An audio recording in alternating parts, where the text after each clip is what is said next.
At 79, Mr. Harrison was a man of substantial wealth but little joy. He had lived a life of accomplishment and prosperity, yet as the years wore on, all that remained was a vast emptiness. His grand estate was filled with every luxury imaginable: polished marble floors, priceless artworks, and ornate furniture. But for all its grandeur, the house was devoid of the warmth and laughter that make a home feel alive. Mr. Harrison's wife had passed away a decade earlier, and he had no children to fill the rooms with youthful energy or provide companionship in his twilight years. Instead, he spent his days in silence, accompanied only by the ticking of a grandfather clock echoing through the lonely halls. Despite his wealth, Mr. Harrison found little comfort in the trappings of his success. He had built a business empire, watched his investments grow, and amassed a fortune few could imagine, yet in these later years, none of it seemed to matter. The business associates and friends he once entertained had drifted away, each absorbed by their own families and lives. Even his loyal butler, James, had recently retired, leaving Mr. Harrison with a skeleton crew of staff who managed the estate with cold efficiency but little human warmth. Each morning he would rise early, his routine as precise as the clockwork that dominated his empty mansion. He would have breakfast alone, reading the news as he had done for decades, scanning the headlines with a detached interest that faded by the end of the first page. He would then spend hours packing through the rooms, memories tugging at him with every step. He remembered holidays spent with his wife, her laughter echoing through the halls, the small gatherings they'd hosted, and the gentle touches of love that had once filled his life. But now, those moments felt like distant dreams, barely touching the reality of his current existence.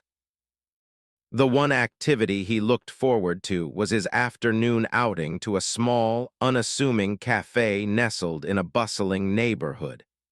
It was a modest establishment filled with the aroma of freshly brewed coffee and baked pastries, far removed from the luxury he was accustomed to. Mr. Harrison would sit by the window, nursing his coffee, watching the people around him. He observed young couples, parents with children, groups of friends sharing laughter, and strangers passing by. For a fleeting moment, he would feel connected to the world outside, but the feeling never lasted. As soon as he stepped out of the cafe, the loneliness returned, wrapping around him like an old, unwelcome companion. One rainy afternoon, Mr. Harrison settled into his usual spot by the cafe window, a cup of coffee warming his hands as he watched the people bustling by under their umbrellas. Just as he was drifting into his familiar state of quiet observation, his attention was drawn to a young girl who had just entered the cafe, her thin figure slightly shivering from the cold. The girl appeared to be about 10 years old, her clothes worn and a little too large, suggesting they might have been passed down or chosen more for practicality than fit. Her hair was slightly messy, and her shoes were scuffed from what Mr. Harrison could only imagine were long walks through the city streets. Despite her modest appearance, her eyes were bright with determination as she approached the counter, a small crumpled handful of money clutched tightly in her hand. Intrigued, Mr. Harrison leaned in, listening as the girl spoke quietly to the cashier. She ordered a small pizza, her voice laced with excitement, but as the cashier calculated the total, her face fell. She placed her money on the counter, counting and recounting with her small fingers, but it was clear that she didn't have enough. The cashier looked at her sympathetically. "I'm sorry, sweetheart, you're a bit short." The girl's cheeks flushed with embarrassment as she fumbled with her money, murmuring, "I thought I had enough. It's for my mom's birthday. She loves pizza and I wanted to surprise her." A pang of empathy surged through Mr. Harrison. He could see the girl's distress, her desperation to do something special for her mother, and it stirred something in him that had long been dormant. Without hesitation, he stood up and walked over to the counter, placing a bill on top of her coins. "Let me cover the rest," he said gently, smiling down at her. The girl looked up, her wide eyes filled with a mix of surprise and gratitude. She seemed too stunned to speak at first, and then in a soft voice she whispered, "Thank you, sir. Really, thank you." Mr. Harrison waved his hand dismissively, as if to say it was nothing. "What's your name?" he asked, his tone warm and kind. "Lily," she replied, still clutching the pizza box as if it were the most precious gift in the world. "It's nice to meet you, Lily. Is it really your mother's birthday?" he asked, his curiosity piqued by the tenderness in her gesture. Lily nodded, her expression brightening. "Yes, she's not able to walk, so she stays at home all day. I thought a pizza would make her happy. It's her favorite, and she hasn't had it in a long time." The simplicity of her wish and the innocence of her words touched Mr. Harrison deeply. Here was a young girl who had so little, yet was willing to give all she had to bring a small joy to her mother. It reminded him of his own younger days, back when he believed in the magic of small gestures, before life had become a series of transactions and profits. "You're a very thoughtful daughter," he said, smiling. "Your mother is lucky to have you." Lily's face softened, and she looked down, almost bashful. "She always does so much for me, even though it's hard for her. I just wanted to do something nice for her birthday." A wave of warmth filled Mr. Harrison's heart, and he felt an inexplicable urge to continue this connection, to be part of something more genuine than the cold solitude of his mansion. After a brief pause, he asked, "Do you and your mother live nearby?" Lily hesitated, glancing at the floor before nodding. "Yes, not too far, just a few streets over." "Would you mind if I joined you for a walk home?" he offered, surprising himself with the request. "I'd love to meet the woman who raised such a kind daughter." Lily looked at him uncertainly for a moment, but something in Mr. Harrison's gentle expression reassured her. She nodded shyly, and together they stepped out of the cafe, with Mr. Harrison holding an umbrella over them as they made their way through the misty streets. As they walked, Lily chattered about her mother, explaining that her mother had been injured in an accident years ago and had difficulty moving. Lily, being the only child, had learned to help her mother with daily chores, shopping, and other needs. She did all of this with a natural sense of duty, though she didn't seem to view it as a burden.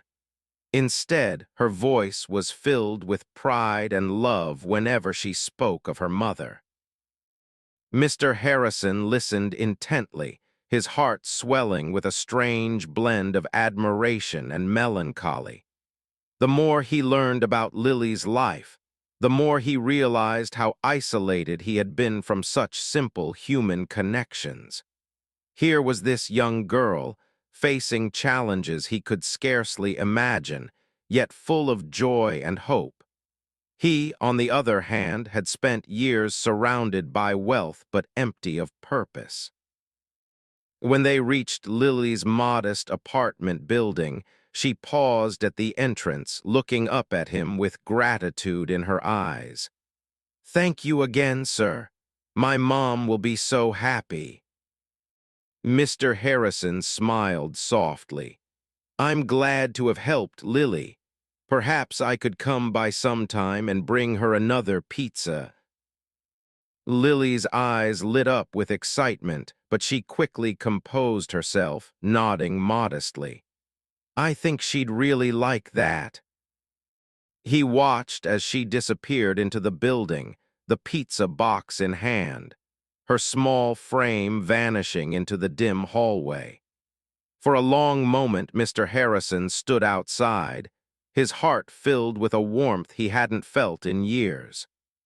The encounter had stirred something deep within him, a realization that perhaps he too still had the capacity to care, to give, and to find meaning beyond his solitary existence. As he turned to leave, he knew this wasn't the end.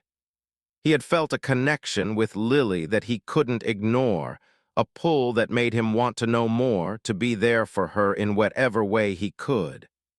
And in that brief encounter, a seed of change was planted in Mr. Harrison's heart, a desire to reach out, to share his life, and maybe, just maybe, find a sense of purpose again. After their first encounter, Mr. Harrison couldn't get Lily out of his mind. Her gentle spirit, her kindness, and her unwavering love for her mother had struck a deep chord within him.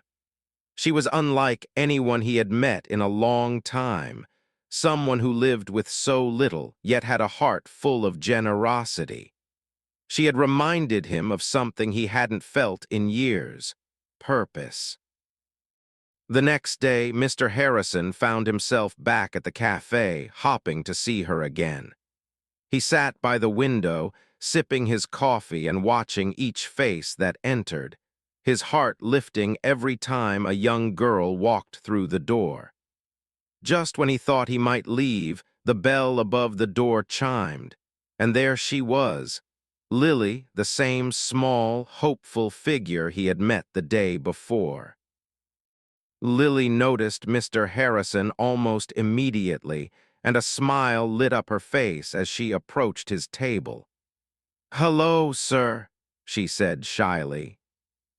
Mr. Harrison's heart warmed at her greeting. "Hello, Lily. It's good to see you again." They chatted for a while, Mr. Harrison asking about her day and her plans. Lily told him about school, her love for drawing, and how she would sometimes make little handmade cards for her mother. Their conversation flowed naturally, and Mr. Harrison felt a lightness he hadn't experienced in years. After a while, he reached into his pocket and handed her a small envelope. "For you and your mother. Consider it a small gift." Lily looked at the envelope hesitantly, then up at Mr. Harrison, her face a mix of gratitude and uncertainty. "Thank you, sir, but I don't want to take too much from you. You already helped me yesterday." Mr. Harrison smiled softly.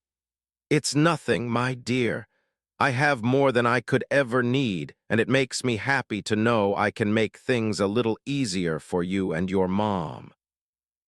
Reluctantly, Lily took the envelope, thanking him once more before leaving the cafe. As she walked away, Mr. Harrison felt a growing sense of fulfillment, as if helping her had given him a reason to look forward to each day. In the days that followed, Mr. Harrison and Lily established an unspoken routine.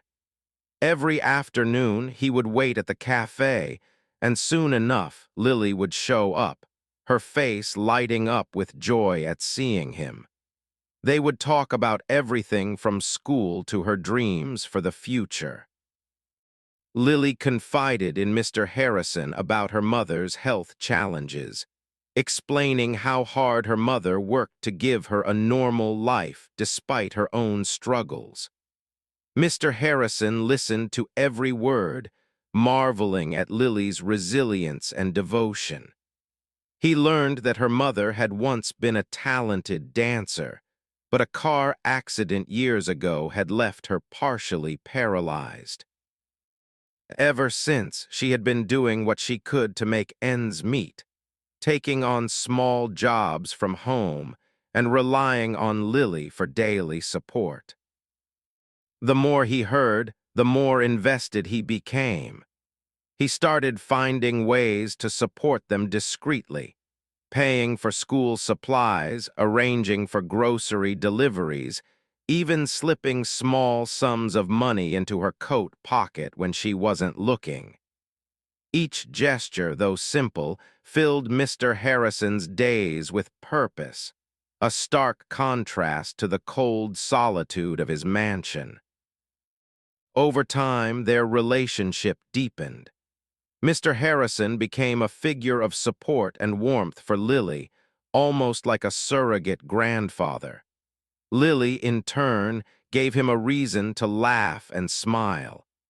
She began to ask about his life, too, listening intently as he shared stories about his younger days, his travels, and his late wife. Talking to Lily was different from any other interaction he had had in recent years. She didn't care about his wealth or status. To her, he was simply a kind friend, someone she could trust and rely on. One afternoon, as they were sharing a slice of cake, Mr. Harrison asked her, "Lily, have you ever thought about what you want to be when you grow up?" Lily's eyes sparkled with excitement. "I want to be a nurse, like the kind lady who helps my mom. She's always so kind and makes my mom feel better. I want to help people, too." Mr. Harrison felt a swell of pride in his chest. "That's a wonderful goal, Lily. I have no doubt you'll be a fantastic nurse one day." The moments they shared became the highlights of Mr. Harrison's life. Each morning, he would wake up with a newfound enthusiasm, eagerly anticipating their afternoon chats. His heart, once weighed down by loneliness, felt lighter, filled with a warmth that he hadn't known in years. Lily had become a source of light in his life, and he in hers. Yet, for all the joy Lily brought him, Mr. Harrison continued to keep his support discreet. He wanted to help her and her mother without disrupting their sense of independence or making Lily feel indebted to him.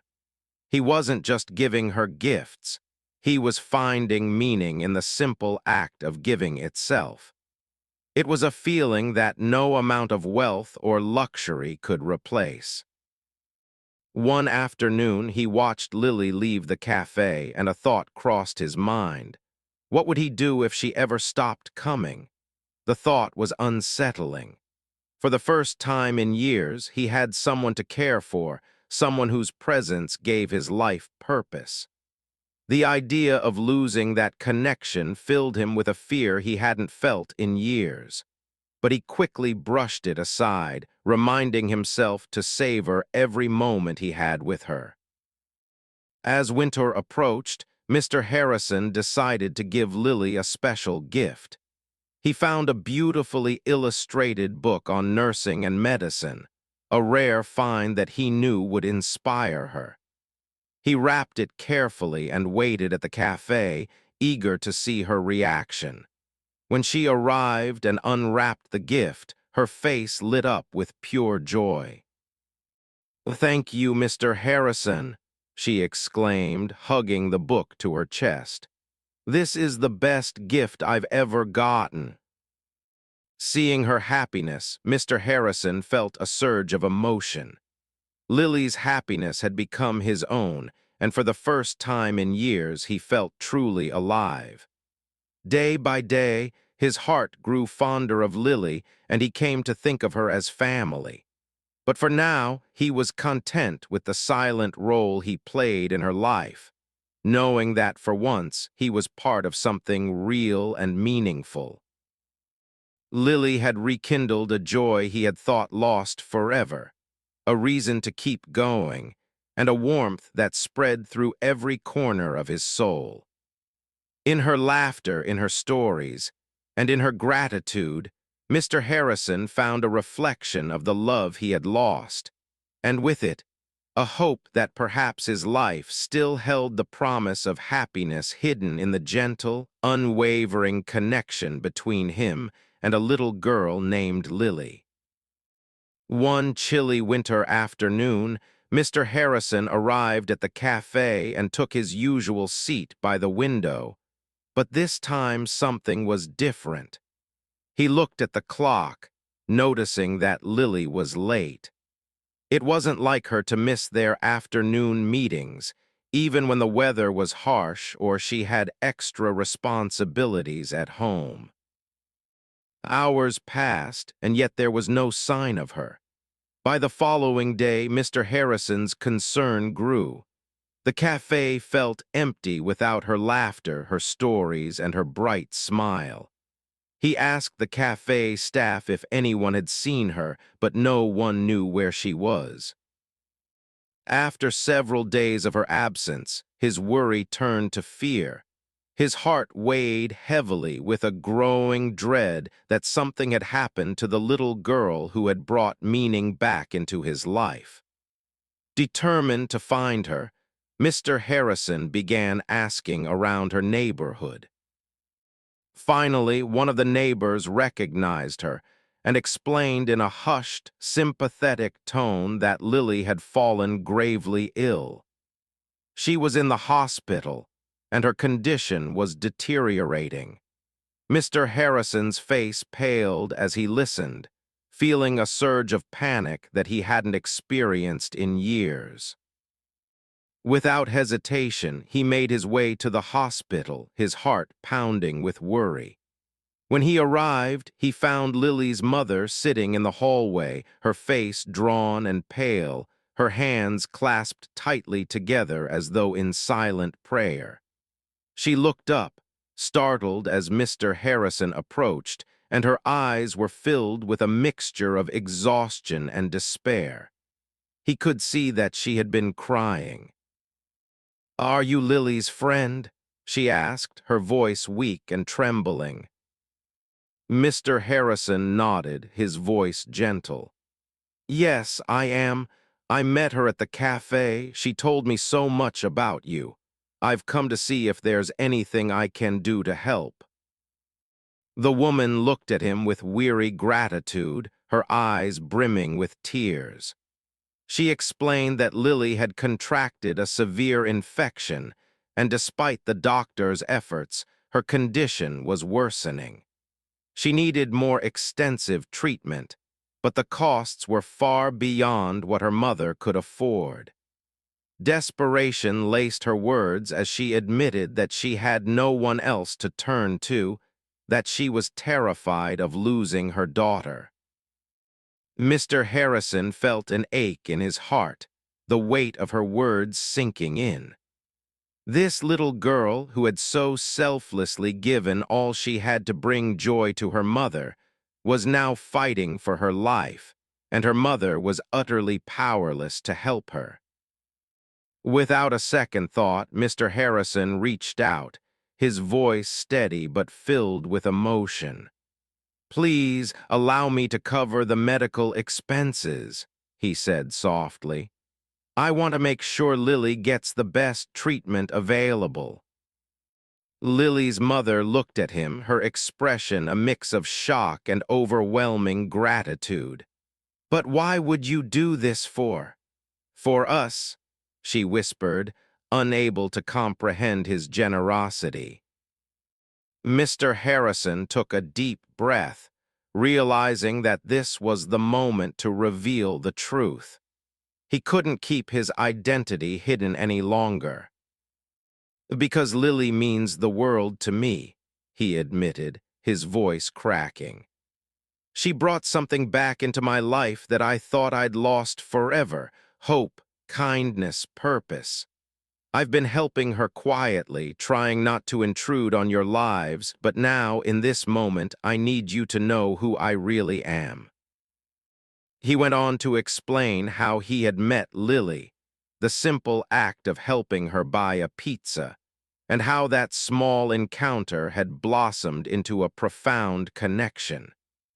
He revealed that he had been supporting them in little ways, bringing groceries, school supplies, and even covering other expenses anonymously. The tears in her mother's eyes grew as she listened, touched by the depth of his care and devotion. "She saved me in a way I cannot fully explain," Mr. Harrison said, his voice thick with emotion. "Please let me help her now. It's the least I can do for all the joy she's brought into my life." Lily's mother's resolve finally broke, and she let out a small sob, nodding in acceptance and gratitude.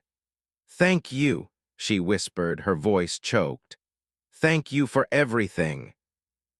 With Mr. Harrison's support, Lily was moved to a better facility where she received the treatment she needed. The medical staff spared no effort in ensuring her recovery, administering advanced therapies and monitoring her progress around the clock. Mr. Harrison visited her daily, sitting by her bedside, watching over her as she fought to regain her strength. He held her hand, speaking softly to her even as she drifted in and out of consciousness, his heart breaking every time he saw her struggle.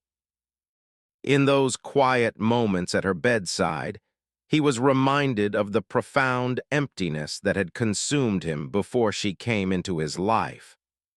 For the first time in years, he found himself praying that Lily would recover, that he would get to see her smile again, that this little girl who had given him a second chance at life would have a chance to live hers fully.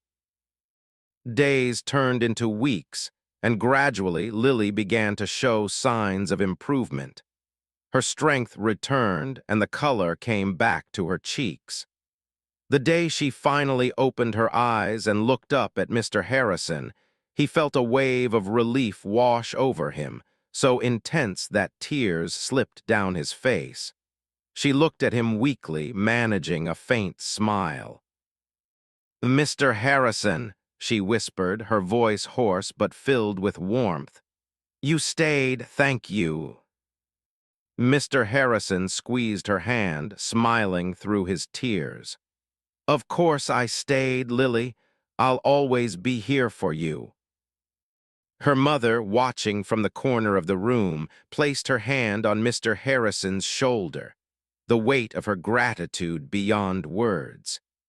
In that room, in the quiet moments following Lily's recovery, a bond solidified between them, a family forged not by blood, but by love, resilience, and the kindness of a lonely old man who had found his way back to happiness through a little girl's innocent heart. As they sat together, Mr. Harrison knew that his life had forever changed. The love he felt for Lily was no longer just that of a friend or benefactor. She had become like a granddaughter to him, someone whose happiness and well-being were now as important as his own. And in that realization, he found a peace that he had been missing all his life, a fulfillment that no wealth could buy, a connection that no luxury could replicate. In Lily's recovery, Mr. Harrison saw a chance for redemption, a reminder that the greatest joy in life comes not from what one possesses, but from the people whose lives we touch. Lily's recovery marked a new beginning, not just for her, but for Mr. Harrison as well. Each day, he found himself looking forward to their time together, and he cherished the laughter, joy, and warmth that Lily and her mother brought into his life. The sterile emptiness of his mansion felt like a distant memory now. In its place was a simple, fulfilling existence that he could never have imagined. After her release from the hospital, Mr. Harrison became an essential part of their family, stepping seamlessly into their lives. He helped Lily with her studies, shared meals with them, and even celebrated small, everyday moments that felt more meaningful than the grandest parties he had once thrown. Lily's mother often expressed her gratitude, but Mr. Harrison would simply smile, reassuring her that he was exactly where he wanted to be. Over time, Mr. Harrison realized that the greatest wealth he had was not his fortune, but the relationships he had built. He had spent so many years amassing material riches, only to discover that true happiness lay in the simple act of giving, in being there for others. Lily and her mother had given him a family he hadn't known he needed, a family that loved him not for his money, but for the kindness he had shown them. Moved by the strength of their bond, Mr. Harrison made a decision. He wanted to be even closer to them, to share every moment of joy and every challenge. With that in mind, he sold his vast, empty mansion and bought a modest house just down the street from Lily's family. It was a simple home, but it was filled with warmth, laughter, and the promise of shared moments that had become the cornerstone of his happiness. For the first time in decades, Mr. Harrison woke up each morning with a purpose, his days filled with love and companionship. He would often sit in his small garden with Lily, talking about her dreams of becoming a nurse, her plans to help others the way she had been helped. These conversations reminded him of his own dreams and aspirations, long since buried under years of isolation and wealth. But through Lily's enthusiasm and innocence, he felt a renewed sense of life. In his final years, Mr. Harrison knew that he had found something far more valuable than anything he had once possessed. His health may have been declining, and his wealth may have dwindled by choice, but his spirit was alive with joy. Surrounded by Lily and her mother, he had created a family bound by love, respect, and shared experiences, qualities that no amount of money could buy. One evening, as they sat together in his little living room, Lily took his hand and looked up at him with a serious expression. "Mr. Harrison," she said softly, "do you know you're the best friend I've ever had?" He chuckled, squeezing her hand. "And you, my dear, have given me the greatest gift I could ever ask for, a reason to live each day with joy."